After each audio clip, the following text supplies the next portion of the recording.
యేసు ప్రభు వద్దకు ఎందుకు రావాలి? అసలు ఎందుకు మందిరానికి రావాలి? ఆయన దగ్గర సన్నిధికి ఎందుకు రావాలి? అనే అంశాన్ని మనం నేర్చుకుందాం. దేవునికి స్తోత్రం. పరిశుద్ధ గ్రంథం నుంచి హెబ్రీయులకు రాసిన పత్రిక 11వ అధ్యాయం 6వ వచనం చూద్దాం ఒకసారి.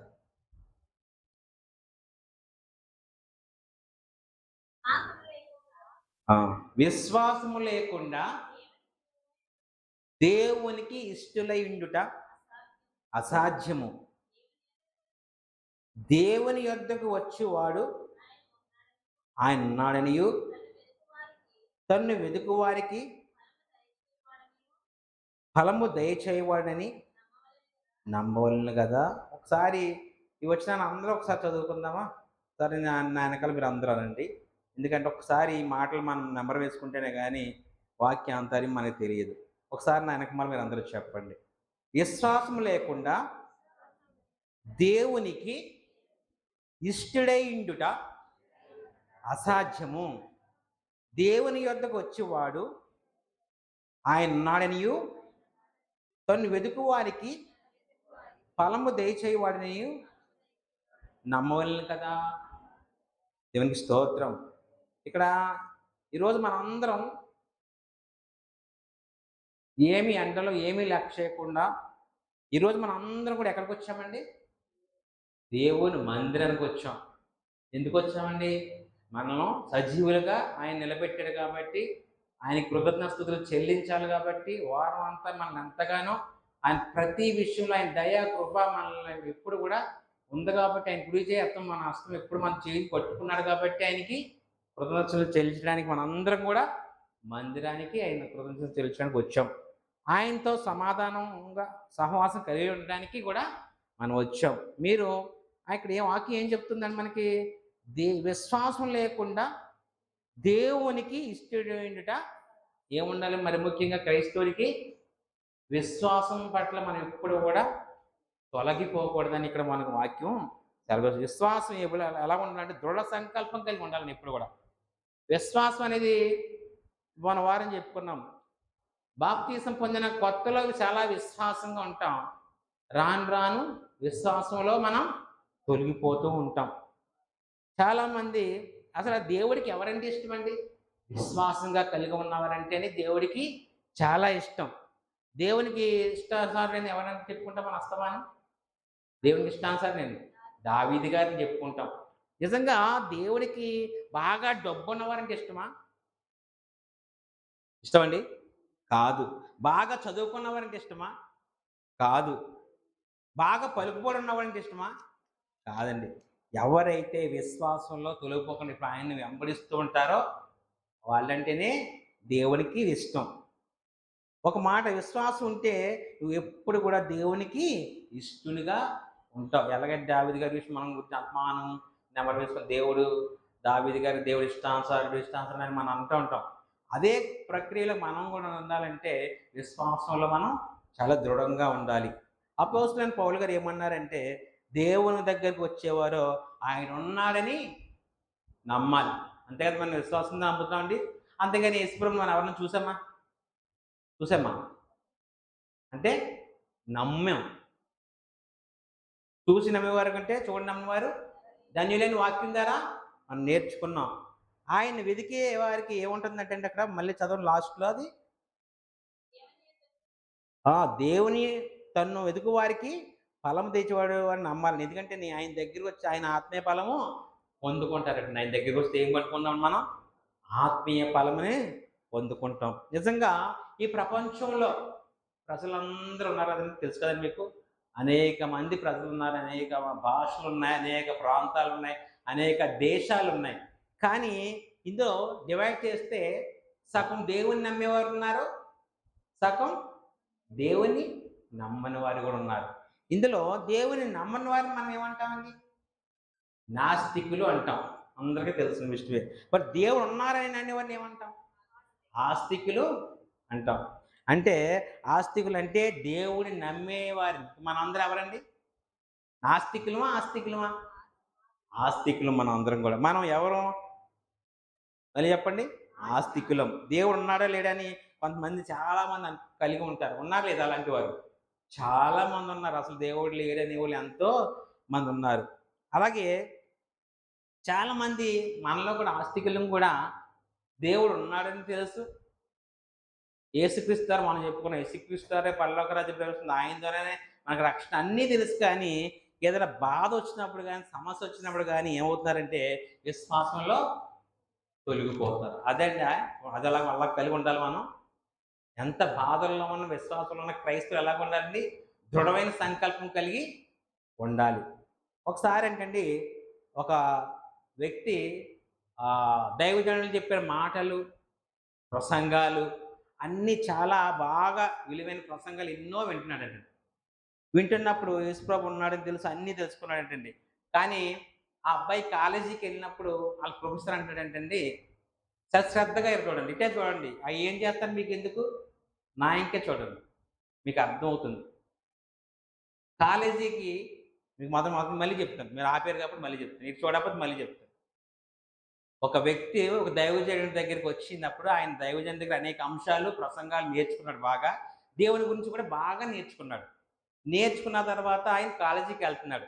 వెళ్తుంటే కాలేజీ ప్రొఫెసర్ మాత్రం రోజు ఏం చెప్తున్నాడంటే, ఈ అబ్బాయికి నువ్వు యేసుక్రీస్తుని ఉన్నాడని నమ్ముతున్నావు, బైబిల్ నమ్ముతున్నావు, అది ఒట్టి బైబిలే, యేసుప్రభు అనేది ఒక పాత్ర, యేసు ప్రభువు లేడు, బైబిల్ కూడా ఏమి ఒట్టిదే అని ఇలా ఎప్పుడు వెళ్ళినా సరే ఆ అబ్బాయికి ఇటువంటి మోటివేషన్ చేస్తాడు.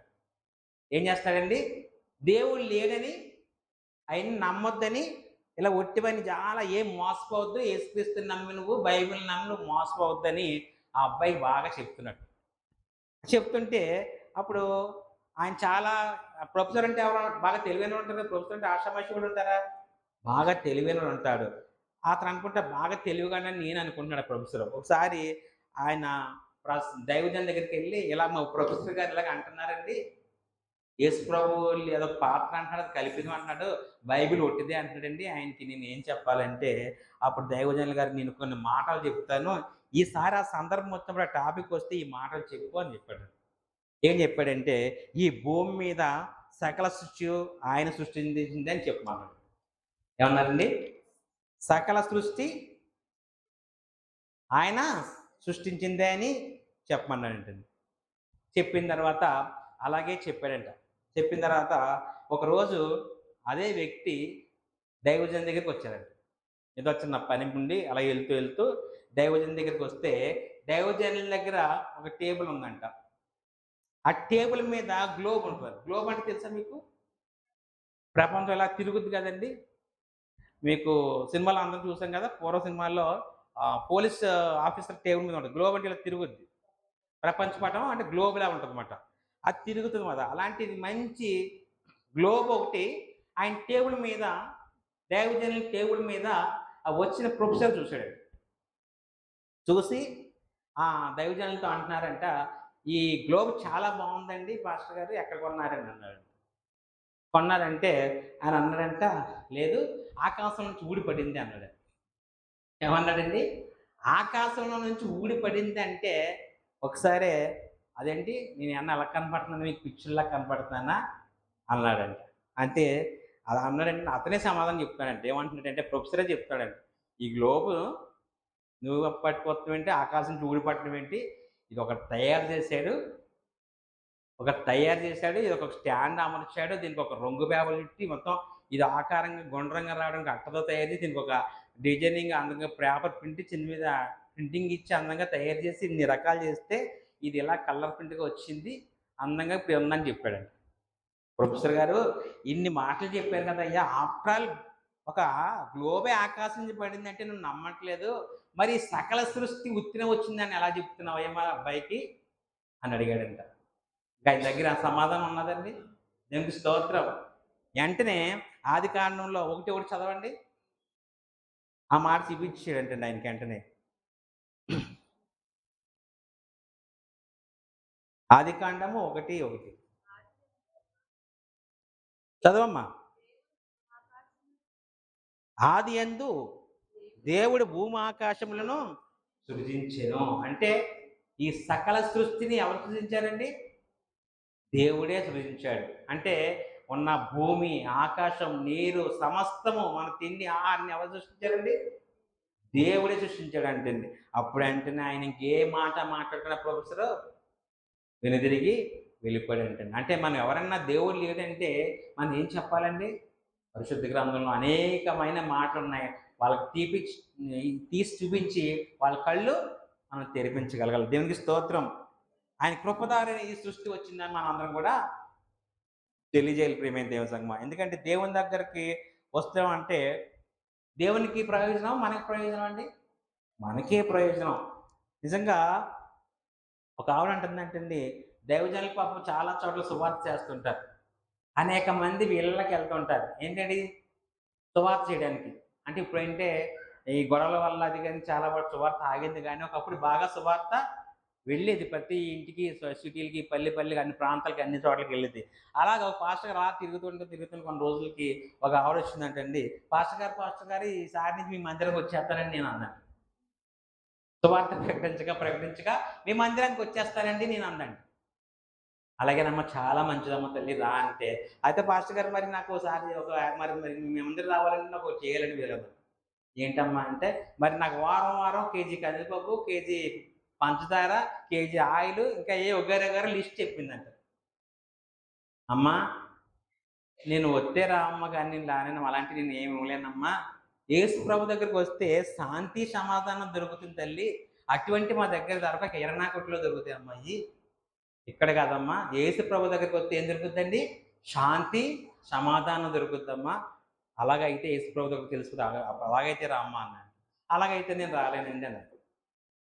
అంటే ఏమన్నా ఎలా ఉన్నారండి ఇప్పుడు? కొన్ని చర్చిల్లో ఏదైనా ఇస్తారంటే, ఏదైనా పెడతారంటే, భోజనాలు ఉన్నాయంటే జనం కింద వెళ్ళిపోతున్నారు. ఆవిడకి ఏం పట్టిందంటే అండి, ధనాపేక్ష, లోకాశలు, లోక కోరికలు బాగా పట్టుకుని కొన్నాళ్ళకి ధనాపేక్ష, లోకాశలు ఏమన్నది, కొన్నాళ్ళకి ఏమవుతుంది, మైండ్ డిస్టర్బ్ అయిపోయిందంటండి ఆవిడ. కొన్నాళ్ళకి ఏమైపోయిందండి, మైండ్ బాగా డిస్టర్బ్ అయిపోయి నిద్ర పట్టలేదండి. ఏ జబ్బు వచ్చిందండి ఆవిడకి? నిద్ర పట్టని జబ్బు వచ్చింది. ఎన్ని ఉందండి? బోలంత ఆస్తులు అన్నీ సంపాదించేసింది, అన్నీ ఉన్నాయి, కానీ రాత్రి అయితే నిద్ర పట్టలేదు. నిద్ర పట్టకపోతే ఎన్నున్నా వ్యర్థమా కదా? ఒక రోజు నిద్ర పట్టకపోతే అయిపో రాత్రి అంతా నిద్రలేదండి, నిద్రలో నీరసం వచ్చేసింది అంటాం. అవునా? అంటాం అనమాట. ఒక 2 గంటలు పడుకోకపోతేనే ఎలాగంటాం. ఆవిడకి ఎలాంటి జబ్బు వచ్చిందండి? నిద్ర పట్టిన జబ్బు వచ్చిందంట. మళ్ళీ దైవజనులు వెళ్తుంటే చూసిందంట. వెళ్ళి వెంటనే కాళ్ళ మీద అడిగిపోయిందంట. ఏమందండి? నేను మందిరానికి వస్తానండి, దేవుని పాదాల చెంతలో ఉంటానండి, నాకు ప్రార్థన చేయండి, దేవుని వాక్యాలు నేర్పించండి, దేవుని దగ్గర ఎలా బ్రతకాలో నేర్పించను అందంట. వెంటనే ఆ రోజు నుంచి మందిరానికి వెళ్తాం మొదలుపెట్టింది. కొన్ని రోజులకి ఆవిడ రక్షణ పొందింది. వెంటనే శాంతి సమాధానం దొరికింది. దేవునికి స్తోత్రం. ఎందుకలా దేవుని మందిరానికండి? శాంతి సమాధానం లేని వారందరికీ ఇదొక మంచి స్థలం. అలాగే యోహాను సువార్త ముగించేసుకుందాం. యోహాను సువార్త 6వ అధ్యాయం 35వ వచనం. త్వరగా.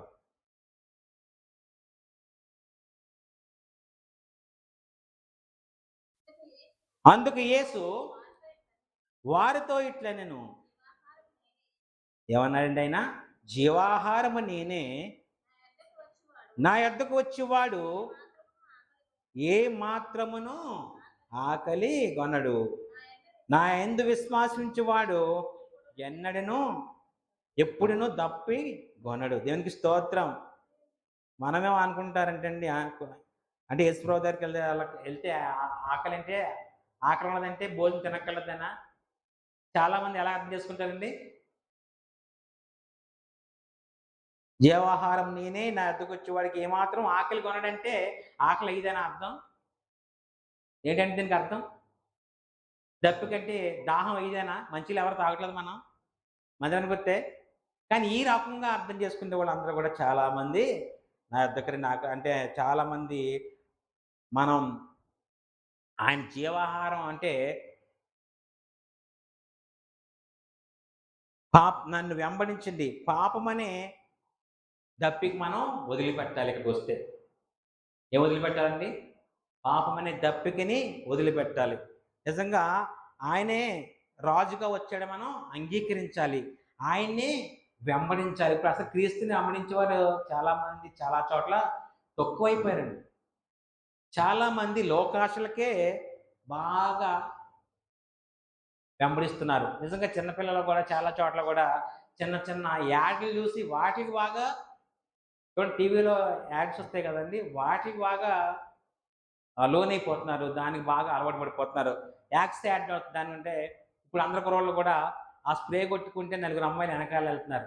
అంటే ఈడు కూడా ఆ స్ప్రే కొనుక్కుంటే నలుగురు అమ్మాయి వెనకాల వస్తారని అటువంటి విధంలో లోక ఆశలకే ఎక్కువగా వెంబడిస్తున్నారు. కానీ క్రీస్తుని వెంబడించేవారు చాలామంది తక్కువైపోతున్నారు నేడు సమాజంలో. అలాగే యోహాను సువార్త 6వ అధ్యాయం 38వ వచనం చూద్దామా, ముగించేసుకుందాం చివరిగా.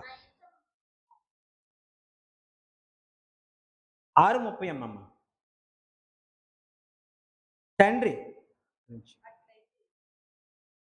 యోహాను సువార్త 6:38. కాదు తల్లి, తండ్రి నాకు అనుగ్రహించిన వారందరూ నా యొద్దకు వచ్చారు, నా యొద్దకు వచ్చేవాడిని నేనెంత మాత్రమో బయటికి తోసివేయను అంటున్నాడు. ఈ వాక్యాన్ని మనం అర్థం చేసుకోగలిగితే ఇప్పుడు మేము దేశంగా ఈ దగ్గరికి వచ్చే వారికి మతం అడ్డు ఉందండి. కుల మత భేదాలు లేని దేవుడు ఎవరండి? యేసుక్రీస్తు. ఆయన దగ్గరికి వివక్ష అనేది ఎవరి దగ్గర, ఎవరైనా సరే ఆయన దగ్గరికి రావచ్చు. కొన్ని చోట్ల అయితే, కొన్ని దేవుడి దగ్గరికి అయితే ఎవరన్నా కొంతమంది రాణిస్తారు, అవునా కదండి? నువ్వు రాకూడదు ఇక్కడికి, నువ్వు వెనకబడిన కులం అనే మాటలు మనం ఎన్ని విన్నామండి. కానీ యేసు ప్రభు వద్దకు అందరూ రావచ్చు. ఆయన ఇచ్చే రక్షణ అందరికీ దొరుకుతుంది. ఆయన ఇచ్చే దీవెన అందరికీ దొరుకుతుంది. ఆయనతో సహవాసం, ఆయనతో సంబంధం అందరికీ కూడా దొరుకుతుంది. నా యొద్దకు వచ్చేవాడిని నేను ఎంత మాత్రమో తోసివేయను అంటున్నాడండి మన దేవుడు. అలా అని కూడా ఎవరన్నా ఉన్నారండి? అందుకే ఆయన యొద్దకు మనం రావాలి ప్రియమైన సంఘంగా. ఒక చిన్న ఉదాహరణ చెప్పి ముగించేస్తాను. ఇంకొకటి కూడా, కొన్ని దేశాల్లో అంటే అమెరికాలో ఒక మందిరంలో ప్రార్థన జరుగుతుందండి. అక్కడ మీకు తెలుసో లేదో, అమెరికాలో తెల్లవారు నల్లవారని 2 తెగలు ఉంటాయి. ఒక అమెరికన్స్ అంతా కూడా తెల్లగా ఉంటారు, ఒక అమెరికన్స్ అందరూ కూడా నల్లగా ఉంటారు. తెల్లగా ఉన్నవారు చోట ఒకసారి ఆరాధన జరుగుతుంటే నల్ల ఆయన ఒక ఆయన ఏదో పని మీద వాళ్ళ స్టేట్కి వస్తే ప్రార్థన చేసుకుందామని ఆ మందిరానికి లోపలికి వస్తుంటే ఆయన్ని లోపలికి రానివ్వకుండా బయటికి గింటేశారు. ఏం చేశారండి? ప్రార్థనా మందిరంలోకి వచ్చి ప్రార్థన చేసుకుంటుంటే ప్రార్థన చేసుకునివ్వకుండా బయటికి గింటేశారు. బయటికి గింటేస్తుంటే ఆయన బయటికి వెళ్ళి మోకాళ్ళు వేసుకుని దేవుని యొక్క ప్రార్థన చేస్తాడు. తండ్రి, నీ వద్దకు వస్తుంటే నన్ను త్రోసివేస్తున్నారు బయటికి అంటే, ఇదేంటి నిన్నే తోసివేస్తున్నారు, వాళ్ళు నన్నే నా దగ్గర రానిక్కలేదు, వాళ్ళు నన్నే రానిక్కలేదు వాళ్ళ దగ్గరికి, నేను తోసిస్తానికి బాధపడుతున్నావు అని ప్రభు ఆ మాటలు వినిపించినట్టు. అంటే చాలామంది జనం క్రైస్తవులు ఎలా ఉంటారండి, ఆయన్నే లెక్క చేయట్లేదు. యేసుక్రీస్తు వారిని ఎవరైనా లెక్క చేస్తారండి? లెక్క చేస్తే నేటి ప్రపంచం ఎలా ఉంటుందా? నేటి క్రైస్తవులు ఎలా ఉంటారా? ఆయన దాన్ని మీ దగ్గరికి నేను వస్తాను, నేను తలుపు దగ్గర దగ్గరికి వస్తా అంటే ఆయన మన దగ్గర రావద్దు అంటున్నాం. ఆయన అంటున్నామా లేదా? ఆయన మన దగ్గరికి వస్తానంటున్నాడు, ఆయన మనం రావద్దు అంటున్నారు. అలాగే చివరిగా మత్తయి సువార్త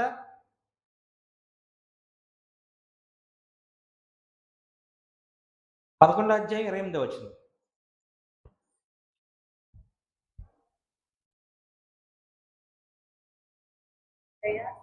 ప్రయాసపడి భారము మోసుకొచ్చున్న సమస్త జనులారా నా యొద్దకు రండి, నేను మీకు విశ్రాంతిని కలుగు చేదును అంటున్నాడు. అంటే ఏంటండి ఇక్కడ? ఆయన దగ్గరికి వస్తే ఏముంటుందండి? విశ్రాంతి. చాలామంది పైకి నటిస్తున్నాం కానీ చాలా జీవితాల్లో, చాలామంది కుటుంబాల్లో శాంతి సమాధానం లేదండి ఎక్కడ కూడా. ఎందుకంటే బయటకు వచ్చి నటిస్తున్నారు తప్ప చాలా జీవితాల్లో శాంతి సమాధానం చాలా కుటుంబాల్లో లేదండి. బయటకు వచ్చి మన కళ్ళ ముందే నవ్వుతున్నారు, లోనంతా కూడా చాలా క్షోభ, వ్యధ, బాధ, ఎంతోగా బాధపడుతున్న చాలా కుటుంబాలు. కానీ బయటకు వస్తుంటే లోకు అయిపోతాం అనుకుంటున్నారు తప్ప చాలామంది ఇలాగే ఉంటున్నారు. మరి ఇయన్నీ నీకు తొలగిపోవాలంటే ప్రభు యేసు యొద్దకు రావాలి. ఆయన దగ్గరికి వస్తేనే నీకు విశ్రాంతి ఉంటుంది. ఆయన దగ్గరికి వస్తే నువ్వు ఆకలి కనుగొనవు, దప్పిక ఉండదు. జీవజలములు ఆయన దగ్గర సమృద్ధిగా ఉన్నాయి. మరి ప్రభువుని మాటలు మీ హృదయాల్లో ఫలించాలని ఈ మాటలు నేను ముగిస్తున్నాను. దేవునికి స్తోత్రం. హల్లెలూయా. మరి ఈ అవకాశం దైవజనులకి నా హృదయపూర్వక వందనాలు తెలియజేసుకుంటున్నాను.